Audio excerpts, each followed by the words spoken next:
How often do you see a migrant worker? Did you know migrant workers make up around 2 million of Kuwait's population of 2.9 million, which means you see at least one migrant worker a day. Living the life of a migrant worker can be hard. Have you ever placed yourself in their shoes, gone through what they have been through? Some of them are treated so poorly, earn so little that a full day's work is barely enough to buy a cup of coffee. Their salaries are so low that some of them earn less than a quarter KD for a whole hour worth of work. Would you work for an entire hour cleaning bathrooms and sweeping floors in order to get 1 KDD juice? They give their salaries away to their families and live with a small percentage of what is left. Would you be able to live with 10 or 15 KD per month, while the rest goes to your family and it is barely enough to cover their needs? Have you ever thought of these things?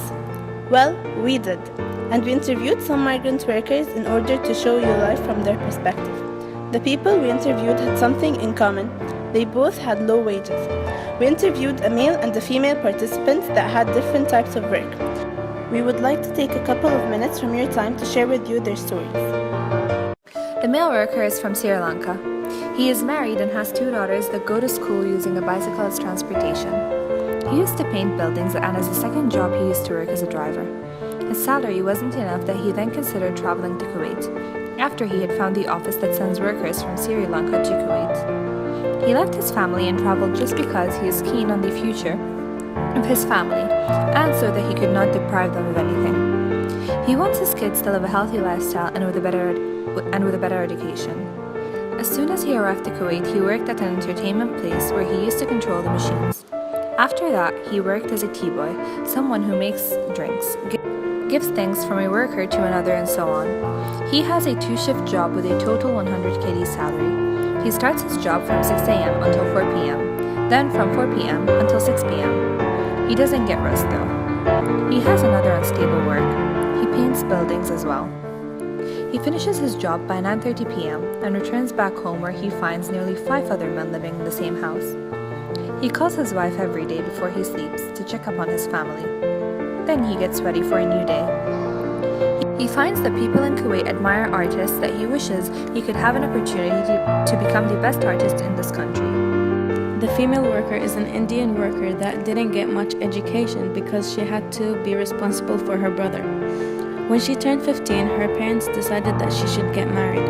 As a sweet 16, she got married to her cousin because her parents didn't have enough money for a dowry. She is now a mother to 2 children. At the age of 24, she left her family and traveled to Kuwait to work as a housemaid, earning 65 KD per month. She's been in Kuwait for 2 years now, and she calls her family only once a month because she doesn't want to waste money. She sends 50 KD to her family and lives with the rest. She washes bathrooms, sweeps floors, does the laundry, cleans the house, and cooks. She works for 15 hours a day. Her future goal is to build a good house and have enough money so that she can be able to get a good husband for her daughter. These migrant workers, the ones that serve you your food, the ones that drive you around, they barely have half of the things that you have. Half of the things that you throw around, half of the things you waste.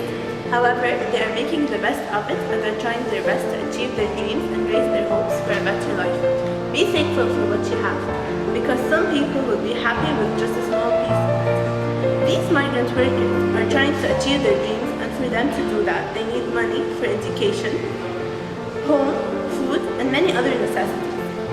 Help us take action, because low wages dehumanizes people.